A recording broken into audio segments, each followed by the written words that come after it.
Insulin आघात किसे कहते हैं? ठीक है, इसको देखिए और थोड़ा समझिए।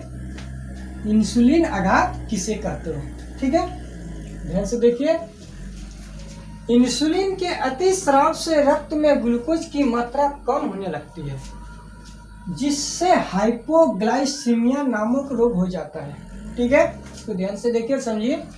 इंसुलिन के अतिस्राव से, ठीक है, हमारे रक्त में जो ग्लूकोज है, हमारे रक्त में जो ग्लूकोज यानी शक्कर, ठीक है, हमारे शरीर के रक्त में जो ग्लूकोज जो बनता है, उनकी मात्रा कब होने लगती है? जब इंसुलिन के अतिस्राव होता है। ठीक है, रक्त में जो है ग्लूकोज की मात्रा वो कम होने लगती है जब इंसुलिन के अतिस्राव से। ठीक है, जब इंसुलिन जो है अतिस्राव होता है तो क्या होता है, हमारे रक्त में जो ग्लूकोज की जो मात्रा होती है वो क्या होता है, कम होने लगती है। ठीक है, वो ग्लूकोज की मात्रा कम होने से हमारे शरीर में कौन सा रोग हो जाता है? हाइपोग्लाइसीमिया नामक रोग हो जाता है। समझ में आ रहा है? ठीक है, इंसुलिन की अतिस्राव से हमारे रक्त में जो ग्लूकोज की मात्रा जो बनता है, जब इंसुलिन की अतिस्राव से होता है तो हमारे रक्त में जो ग्लूकोज की मात्रा जो बनता है वो क्या होता है, कम होने लगती है। ठीक है, जिससे हाइपोग्लाइसीमिया नामक रोग हो जाता है। ठीक है, तो इसको ध्यान से समझिए। हाइपोग्लाइसीमिया जो है नामक रोग किससे होता है? जब हमारे शरीर के रक्त में ग्लूकोज की मात्रा जो है कम होने लगती है, जिससे हाइपोग्लाइसीमिया नामक रोग होता है, जिससे हम लोग हाइपोग्लाइसीमिया नामक हो जाता है हम लोगों को। और ये कब होता है? जब इंसुलिन के अतिस्राव से। ठीक है, इंसुलिन के जब अतिस्राव होता है तो उस समय क्या होता है, रक्त में जो ग्लूकोज की मात्रा है वो क्या होता है, कम होने लगती है, जिससे हम लोगों को हाइपोग्लाइसीमिया नामक रोग हो जाता है। ठीक है, समझ में आ रहा है? अब नेक्स्ट देखिए, इस रोग में तंत्रिका तंत्र एवं रेटिना की कोशिकाओं को ऊर्जा जो है कम मिलती है। अगर ये रोग हो जाता है हाइपोग्लाइसीमिया, तो उसमें से क्या होता है कि हमारे शरीर की जो है तंत्रिका तंत्र एवं रेटिना यानी जो आंख में जो रेटिना होती है, वहाँ की कोशिका को ऊर्जा कम मिलने लगती है।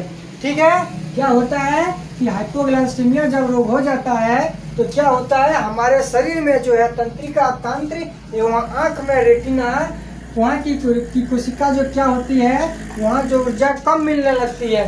ठीक है, तो समझ में आ रहा है? तो क्या होता है, हाइपोग्लाइसीमिया नामक रोग से हमारे शरीर की तंत्रिका तंत्र एवं रेटिना की कोशिकाओं को ऊर्जा कम मिलने लगती है।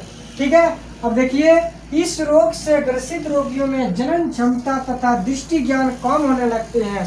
ठीक है, इस रोग से और क्या होता है, रोगियों में जनन क्षमता, ठीक है, जनन क्षमता और दृष्टि ज्ञान यानी हम लोग क्या होते हैं, दूर से जो अधिक दिखाई नहीं पड़ने लगता है। ठीक है, अच्छी तरह से हम लोग पढ़ नहीं पाते हैं, उसी को हम लोग क्या कहते हैं, दृष्टि ज्ञान। मतलब जैसे अच्छी तरह से पढ़ नहीं पाना, दूर वाली वस्तुओं को जल्दी दिखाई नहीं देना, ये सब क्या होता है, हाइपोग्लाइसीमिया नामक रोग से हो जाता है। ठीक है, तो क्या होता है, इस रोग से रोगियों में क्या होता है, जनन क्षमता, ठीक है, और दृष्टि ज्ञान क्या होता है, कम होने लगता है। ठीक है, रोगी को अत्यधिक थकान तथा ऐंठन महसूस होने लगता है। इससे क्या होने लगता है, रोगियों को थकान यानी थका हुआ महसूस और ऐंठन, शरीर जो है क्या होता है, ऐंठन मालूम होने लगता है, जैसे लगता है कि शरीर को हमारा ऐंठ रहा है।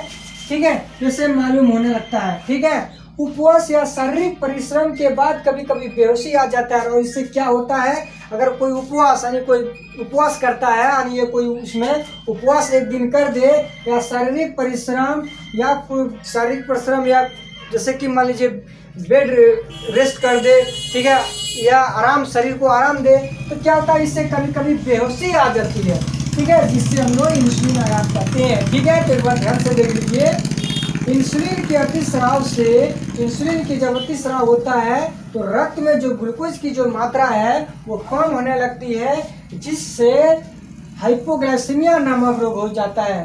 ठीक है, इस रोग में तंत्रिका तंत्र यानी हमारे शरीर में पाया जाता है तंत्रिका तंत्र एवं रेटिना, आँख में की कोशिकाओं को क्या होती है, इससे कम ऊर्जा मिलती है।